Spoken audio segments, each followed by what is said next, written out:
I'm Chucky. And I'm your friend to the end. Heidi fucking ho. Ha, ha, ha.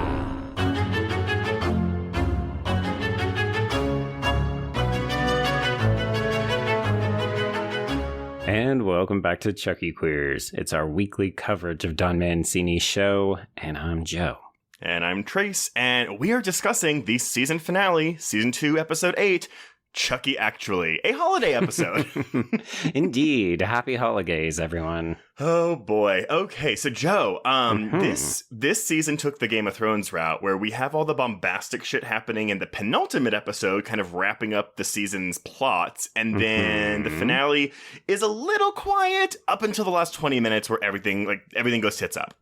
Yeah, this is a slightly supersized episode, so my runtime was around 51 minutes. It felt about like 4 or 5 minutes longer than the other episodes, but I just really appreciate it. You're going to laugh because you're going to see it coming. I really appreciated that we went back and spent a bit more time with just the kids to kind of reestablish where the show began and who our sort of central focus is. Okay, so I'm happy that you're saying this. So, okay, looking at the season as a whole, are you more positive? Are you leaning more positive towards it than you were kind of in that middle stretch of episodes? I think so. You know, I'm reflecting back on our conversations on season 1, and there were definitely episodes where we felt like characters weren't being super fleshed out. We wanted to spend a little bit more time, and sometimes it felt like the show was barreling forward. So it feels like season 2 was doing more of the same. I think it was just that there were periods in the second season where I really just didn't know where things were going, and that wasn't always the case in season 1. Season 1 felt like we were really building to something kind of clear and obvious, and you could see that through line. This one was just a little bit more mysterious. I do think, as you've been saying, this will play better on a rewatch when you kind of know what the flow is going to be like. Yeah, I'm kind of in the same boat. I really enjoyed this season. I don't even know if I want to say that I preferred it to season 1 because despite being part of the same show, they both feel very like very different beasts. And so I like them both, I want to say equally, just for different reasons.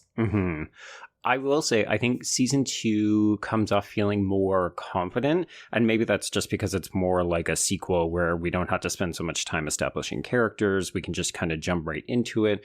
But even just the randomness of this episode, right? The campiness of it, it really felt like we were elevating everything that made the show different from all of the other shows we were seeing on TV. So season 2 felt like it was leaning into that in a more confident way. Yeah, I would agree with that wholeheartedly. And okay, so then let's go back to this episode as a finale, as a standalone episode. It's not standalone. I was kind of wrong. I mean, just a touch. Mixter was Chucky, but she hasn't been Chucky the whole time. I will say I appreciate that we don't get like a 10-minute long flashback. It's just, she really liked him when he was at the school, and that's it.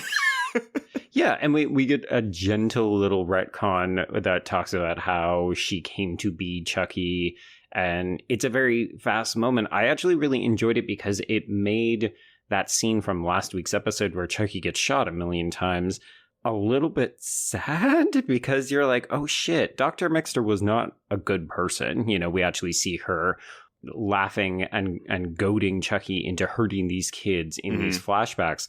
But still, she didn't realize that she was going to have a body swap situation and then get her face blown off and just like shot to smithereens. That's a rough go. I don't think this was an intentional homage, but the only movie I could think of during that retcon was Halloween Resurrection, because oh god, we are swapping the place with the killer is swapping the place with a bystander, and also the bystander is incapacitated in a way to where they cannot speak to say, wait, I'm not the person you're wanting to kill. Oh my god, yeah, if so, but I mean, in hindsight, I'm surprised that neither one of us commented on the fact that that shootout last week is actually very similar to the end of the original Child's Play, or rather not the ending, the sort of origin story for Charles Lee Ray when he gets shot in the toy store. And then, of course, we also got another Child's Play homage with the safe number. I'm glad you caught that, because I saw that and I was like, November 9th, 1988. I bet you that's when... what is that?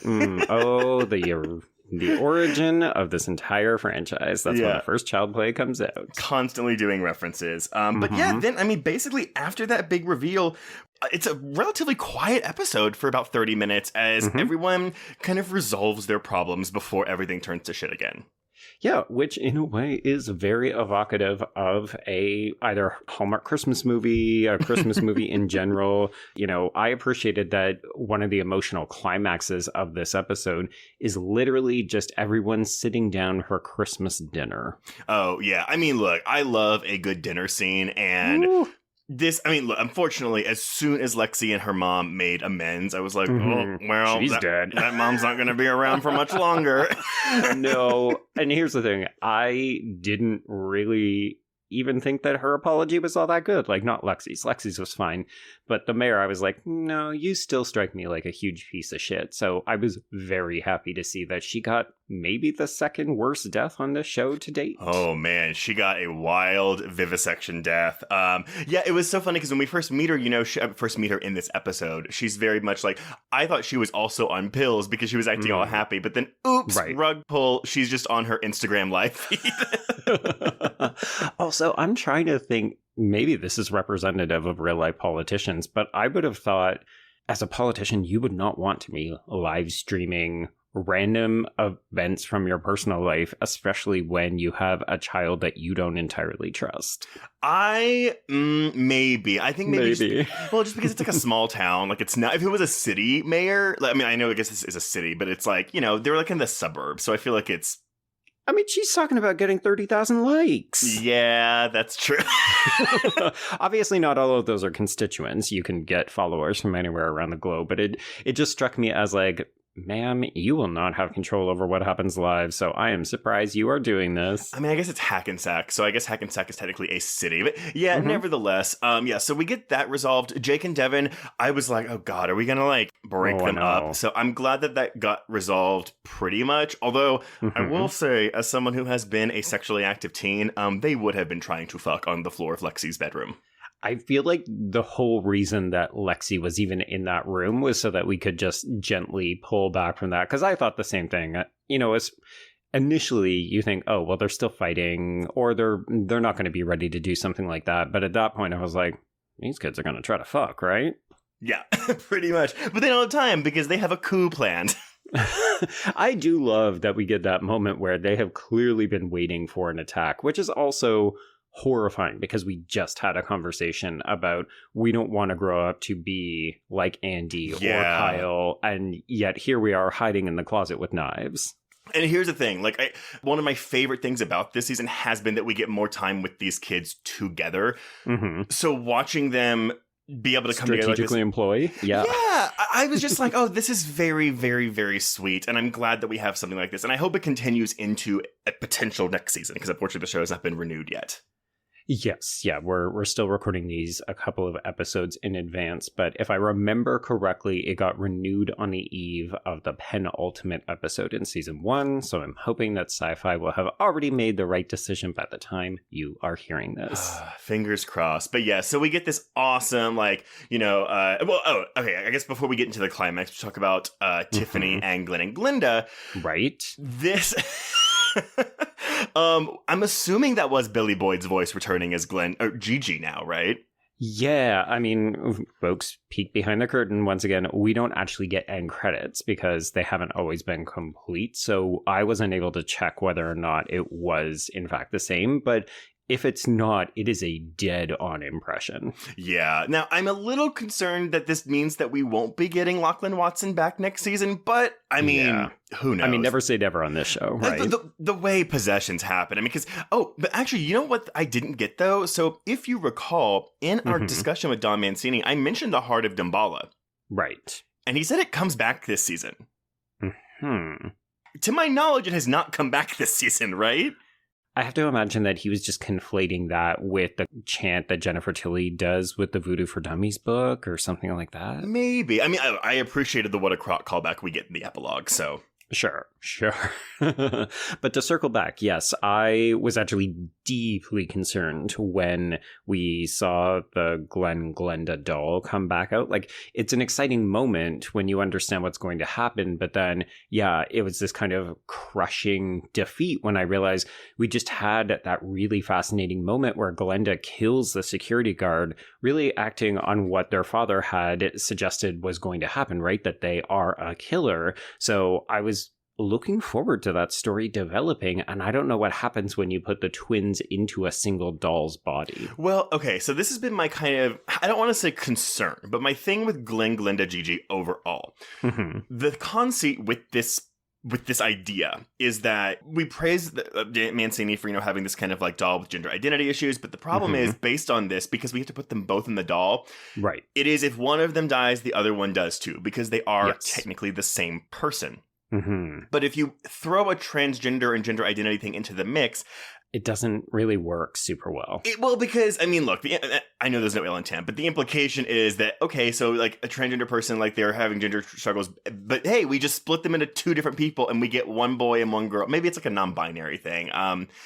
It's just a thing where I'm not bothered by this and I don't think it's offensive, but I'm kind of like, wait. Yeah. No, I was the exact same way because it gave me a moment of pause. And this is where, you and I can try to parse it out, but I would actually love to hear from any non-binary listeners about how they feel about what happened specifically in this episode with the two of them going into a single doll. Because my immediate takeaway was, oh no, I don't want to suggest that non-binary people need to be like meshed together to make a whole, which again, I don't know that that's the takeaway that was intended, but it was the first thing that immediately crossed my mind. Yeah, so I will co-sign on that. Yeah, if we have any non-binary or trans listeners, I'm actually very intrigued to hear your read on this. That being said, we have Gigi, we'll just refer to them as Gigi moving on forward. Is going to tour the world, which I'm going to say is a fail-safe in case we can't get Billy Boyd back to voice this doll next year, so that Gigi will just be out and about. Yeah, it definitely feels like one of those, almost like an Andy and Kyle situation, right? Where we could hypothetically never see Gigi again and just assume that they're out there living their best life, hopefully somewhere in Europe in, fabulous makeup and dresses and slightly wonky hair. But yeah, it definitely feels like if we do get a third season, if we want to continue to explore this character, these characters, in whichever form they may appear, we've got the out. But yeah, my petition is that I would love to see this continue to be explored with Lachlan Watson, who I think has done a fantabulous job with the role this year. But also, I want more of them, and I would love to see them in their own respective bodies so that we could continue to see the growth between Glenn and Glenda. Man, we better hope that Jennifer Tilly / Tiffany had like a triplet we don't know about in Seed of Chucky, because unfortunately, Gigi's bodies are blue and dead. Yeah, definitely not looking super great the last time we see them. But yeah, so that leads us into the climax where we basically have Tiffany who sees the mayor's Instagram feed. Which is the whole reason why we needed to be live streaming, so that we could advance that narrative plot. Exactly. But also why it's important to note that Belle doll is super, super rare, as pointed out earlier in the season, because Tiffany has to transfer her soul into just a Belle doll. It can't be anything else, apparently, for some reason. Right. Unclear. Except the whole thing is revealed to be this red fucking herring, and it's Chucky the whole time. This didn't work for me. I loved everything else about this episode, and this just felt absolutely dumb. Logically, it makes no sense, because the dolls don't have the same... Well, maybe they do have the same face. Even like it felt like we were wearing a whole doll skin on top of a pre-existing doll. I was just like, I mean, what are we doing? We have done that in Curse of Chucky. Have we? Yeah, because remember he's all stitched up and like the woman peels off the face to make, because he has a perfect face. And then she peels it off and he has the stitching on it underneath. Okay, yeah. So we, you know what? This is part of the lore then. We have done this before. But even before that, Tiffany breaks into the mayor's house, and the mayor is unconcerned with the fact that Jennifer Tilly is in her house. proof that celebrity will get you anywhere. The mayor even recognizes, hey, aren't you wanted for murder? Also, why have you broken into my house in the middle of the night? And no, it's basically just, oh my God, will you take a picture with me? Yes, because I need to help my career. Oh my God. I mean, the mayor has always been an utterly ridiculous character. She's terrible mother, terrible wife, and, you know, it's been fun to hate this character. It's almost disappointing to see her just come back for this one episode so we can get this fantastic kill. Mm-hmm. I'm also not sad about it because it was great to be reminded, oh, you know what? You suck, and now you're dead. And man, do we get... I mean...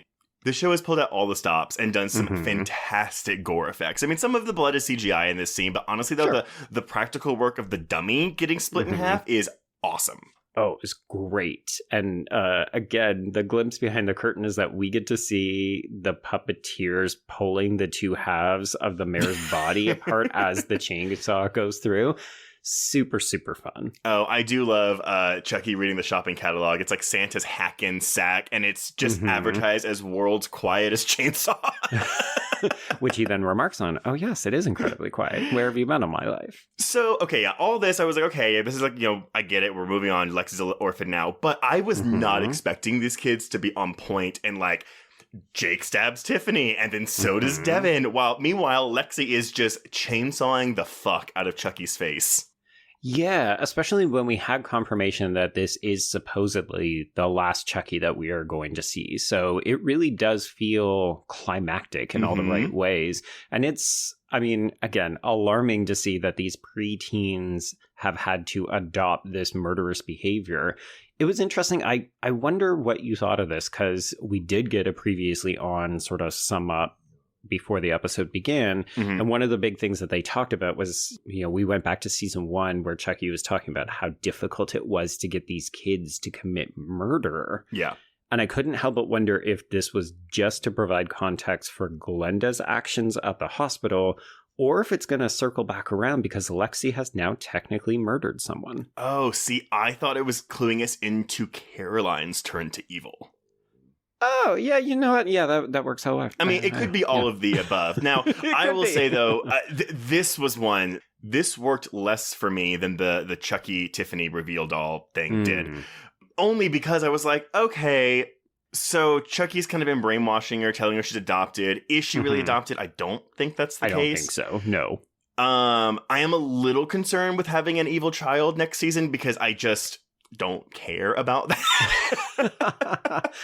I don't disagree, but considering Karina London Batrick's performance as Caroline, I've definitely found her an intriguing and compelling actor on this show. So I think she is up to the challenge of whatever Don Mancini might throw at her.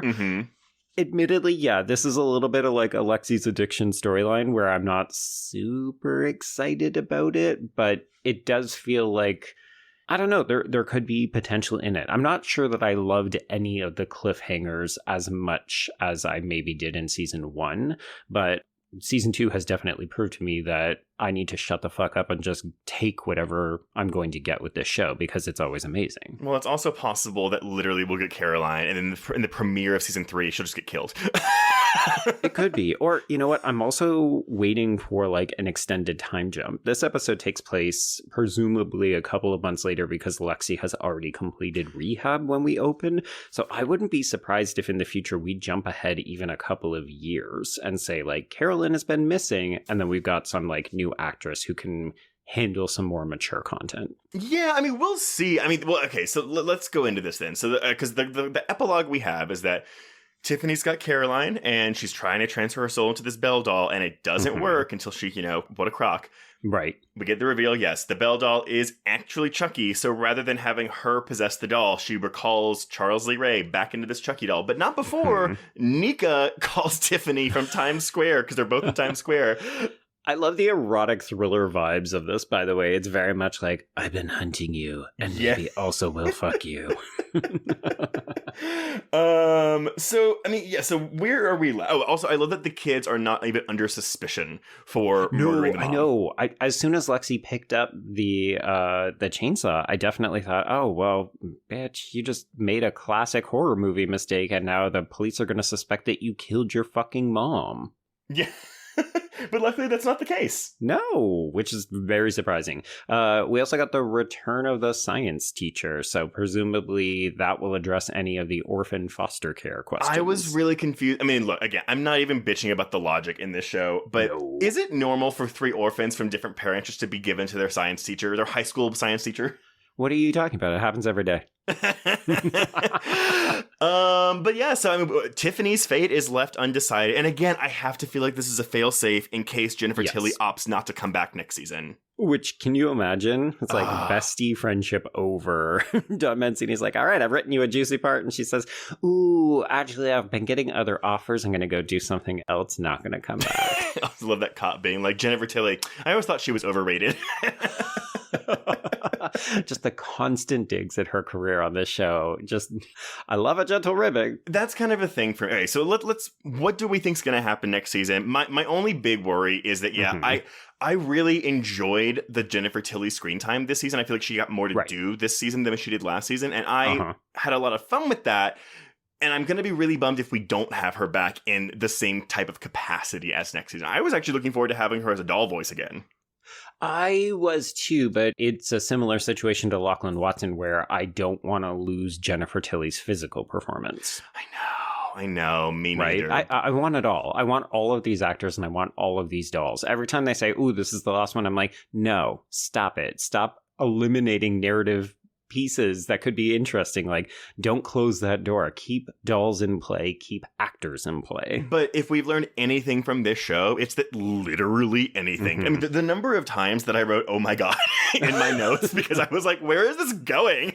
Oh my God, and what the fuck? Yes, the show in a pinch. Okay, so where do we think this is going? I am going to make a pitch. Since Don Mancini talked so fervently about how much he enjoyed working on Hannibal, I'm thinking Hannibal season 3 went to Europe. And that's where Gigi has gone. So wouldn't it be fun if we took a page from Hannibal season 3 and send these characters on a European vacation, and then we can have foreign chaos? Oh, and see, I didn't even think about that because I was thinking, oh, we're just going to be filming in New York City, but it's going to be Vancouver as New York City. Hello. This show is filmed out of Toronto. So. Oh, Toronto as New York City. I'm sorry. What is Vancouver? What is Vancouver? Oh, that's LA. Vancouver is LA, right? I mean, Vancouver can literally do anywhere, but this show specifically has been filming around Toronto. Well, so then apparently, we're getting a return to horror films set in the city, so I actually wouldn't mind, but I like your idea better. Let's do some European Gothic horror next season. I mean, yeah, I could see this show setting up shop in like a New York and doing, a big city. I think the big issue is that the kids are still too young to be off on their own. So unless we're doing some kind of school trip or vacation or something like that, it becomes more difficult to keep these characters in the same place at their age. Well, I agree. But again, they're apparently going to have their science teacher as their guardian now. Right. So she can do whatever she wants with them, apparently. This is true. Yeah. I mean, the show has never cared about narrative logic. So if it starts to think, oh, well, we need to have rational explanations to ground these plots, it's like, no, you're probably not doing Chucky anymore. Yeah, probably so. Or maybe it'll be spring break and they win a trip to like Castle whatever in Bulgaria. What's the capital of Bulgaria? It's Brasilia, right? I'm just saying, because seat of Chucky was, that was Romania. Maybe we'll go to Romania. Oh my God, how funny would it be if we then just do commentary on Romania? Because that's where Seat of Chucky was filmed, standing in for LA. I love it. I would love it. Oh my God. I hope that we're kind of out of the Devon and Jake, fighting or whatever. Like, I hope we're kind of like on even ground then. But I just don't want a rift to come between these kids again. I want them to all be working together and on the same page. Yeah, it's funny. You sound a little bit like Brenna on my YA podcast, where it's like, I just want everyone to get along. I know. And they can't. But I know they can't. We have to have conflict. But I'm just like, no, let's have the conflict be other places. Agreed. Yeah, it's like, you know what? I think this season showed or maybe just confirmed how good Chucky is at introducing new characters and making us care about them in a similar vein that like Screen films have done, right? So I would love it if, we sort of distilled the conflict out to maybe some new characters or new situations and just let this trio function as a unit as we saw them do in this finale, right? Because it was really enjoyable watching them put up a united front. Yeah, I would agree on that. But nevertheless, I would call this season a win for me again. Yeah. I have enjoyed both seasons of Chucky, and I really am looking forward to what is hopefully going to be a third season of this show because, yeah, I mean, I feel like now it really does feel like almost a reset of sorts. Whereas last year I felt like, okay, I think I kind of know where this is going a bit, but I don't know where this is really going to go plot-wise next year. If anything, what they've done is actually given themselves more leeway about where to go with this. Last year, they almost painted themselves into a bit of a corner with the cliffhanger. This year, it's kind of like, well, we could get out of this very easily and then do a hard reset and do whatever else we wanted to do. Which I imagine was very intentional on Mancini's part. It's like, I have to end this to where it's like a bunch of cliffhangers to where I could or could not use any of these things that I'm setting up. Agreed. Yeah. Yeah. Well, okay, everyone. Let us know what you thought of Chucky, actually. And I guess, season 2 of Chucky as a whole and where you think season 3 is going to go as well. But until next year, everyone, we can cross out Chucky actually. Indeed. And cross out season 2 of Chucky Queers.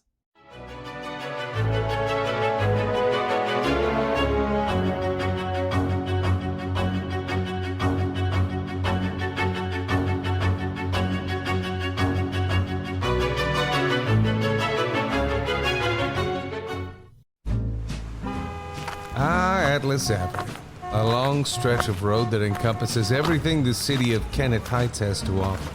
Neon lights, traffic, crime, the hustle and bustle of everyday life, and the craziest of characters. My office was above it all. My name is James Locke, and I'm a PI. Hello, Mr. J. How the hell you doing today? Good, Edith. Nearly every year I have a new case. New people to meet, new clues to discover, and new problems to solve. But I do it the old-fashioned way. No technology. Nothing post-1950. Hell, I don't even listen to podcasts, but you should. Atlas Avenue Beat is a spoof of the film noir genre with goofy characters, tons of wordplay, and non-stop raunchy humor. There's also 3 whole seasons out right now with more on the way. Just search for Atlas Avenue Beat wherever you listen to podcasts or visit us online at bloody.fm.